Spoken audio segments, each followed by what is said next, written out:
Halo, kamu lagi mendengarkan podcast Resensi Buku yang merupakan kolaborasi antara Podcast Main Mata, Gramedia Pustaka Utama, Gramedia Digital, Goshen Suara Indonesia, dan didukung oleh jaringan Potluck Podcast. Selamat mendengarkan! Halo teman-teman, perkenalkan, nama aku Fitri. Jadi, ini pertama kalinya aku meresensi buku dalam bentuk podcast. Dan pertama kalinya juga aku buat podcast untuk didengerin ke banyak orang. Karena serba pertama ini nih, yang buat aku jadi exciting sekaligus deg-degan. So, langsung saja ya. Kali ini aku akan meresensi buku karya Suarjani yang berjudul The Boy I Knew from YouTube. Buku ini menceritakan tentang seorang gadis yang baru memasuki SMA. Gadis ini bernama Rai. Di hari pertama masuk SMA, Rai terkejut saat mengetahui kakak kelasnya yang bernama Pri adalah pemilik channel YouTube Pai Susu. Channel favorit yang sering ia tonton dan channel yang sering berinteraksi dengan channel miliknya di kolom komentar. Oh iya, channel milik Rai bernama Pri Bisu. Channel Pai Susu sendiri berisi tentang cover lagu yang dibawakan oleh Pri secara akustik. Sedangkan channel Pri Bisu berisi tentang video-video cover lagu juga yang Rai nyanyikan, namun hanya menayangkan sosoknya dari belakang. Bahkan sampai saat ini pun Pri masih belum tahu siapa orang yang dibalik nama Pri Bisu itu. Sudah 3 tahun sejak Rai tidak lagi nyaman menampilkan bakatnya di dunia nyata. Hingga pada saat SMA, saat pensi penerimaan siswa, tiba-tiba Rai terpaksa menampilkan bakatnya di depan umum. Dan Kak Pri bersedia mengiringinya dengan gitar. Kegiatan klub musik dan persiapan lomba akustik pun mengiringi interaksi mereka di dunia nyata. Namun, Rai masih saja tidak percaya diri, terutama ketika gosip dan perlakuan tidak menyenangkan atas ukuran tubuhnya kembali mencuat. Oke, tadi itu adalah blurb dari cerita The Boy I Know from YouTube ya. Gimana? Menarik kan? Seperti yang aku ceritakan tadi, buku ini bercerita tentang Rai yang memiliki bakat menyanyi tapi tidak percaya diri untuk memperlihatkannya ke khalayak umum karena trauma atas perlakuan yang tidak menyenangkan yang dialaminya dahulu. Jadi, secara garis besar, buku ini bercerita tentang bullying atau body shaming yang dialami Rai. Namun, si tokoh utama atau Rai ini tidak bisa mengatasi sendiri bullying yang ia terima. Dia sampai sangat terpuruk dan semakin kehilangan jati dirinya. Dia selalu menyalahkan diri dan makin membenci dirinya sendiri.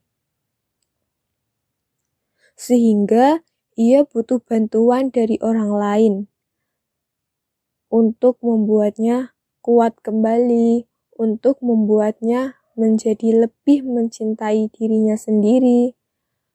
Bantuan dari orang lain seperti keluarga, sahabat, teman-temannya, dan juga Pri. Menurut aku, bukunya sangat menyenangkan untuk dibaca. Karena topik yang diangkat penulis sangat dekat dengan kita dan sudah banyak gitu terjadi di masyarakat. Topik bullying yang benar-benar sangat gak bisa terlepas dari mungkin anak sekolah, atau mungkin orang dewasa, atau anak-anak kecil bahkan. Kisahnya juga ringan, dan karena sangat ringan dan topik yang diangkat juga sangat dekat dengan kita, maka buku ini sangat relatable dengan kehidupan. Apalagi tokoh-tokoh yang dibuat penulis tidak sempurna dan memiliki kekurangan seperti tidak mengada-ngada, yang menjadikan cerita ini semakin nyata gitu. Alur yang disuguhkan penulis juga sangat mudah dimengerti dan tidak membingungkan. Gaya bahasa yang digunakan penulis pun sederhana dan mudah dipahami. Meski ada beberapa bahasa daerah Bali, namun penulis juga menuliskan artinya di bawah halaman, sehingga kita bisa mengerti apa maksudnya. Karakter setiap tokoh dalam cerita ini pun digambarkan secara jelas.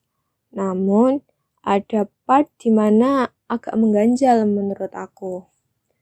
Part tentang gosip Rai yang mencuat dan tidak dijelaskan secara detail penyebabnya sampai cerita berakhir. Hal tersebut nih yang membuat aku masih kayak bertanya-tanya, ada apa sih sebenarnya?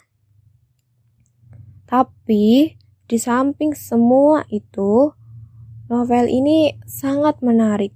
Novel ini memberikan kita banyak pelajaran yang mungkin kita masih belum aware, kita masih belum tahu gitu. Aku dapat memahami kalau penulis ingin menyampaikan bahwa dampak bullying itu sangat serius. Dapat dilihat dari tokoh yang tidak mampu menghadapinya sendiri, yang artinya mental si tokoh sangat lemah.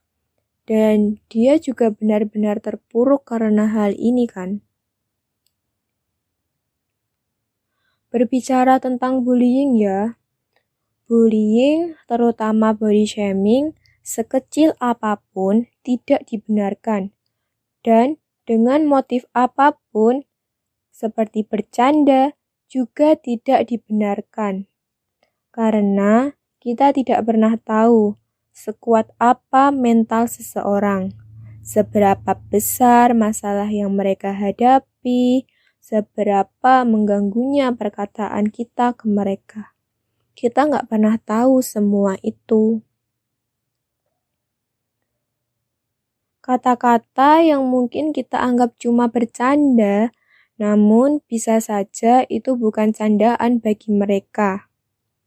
Sudah banyak loh korban bullying yang menjadi depresi, stres, dan kadang memilih untuk mengakhiri hidup.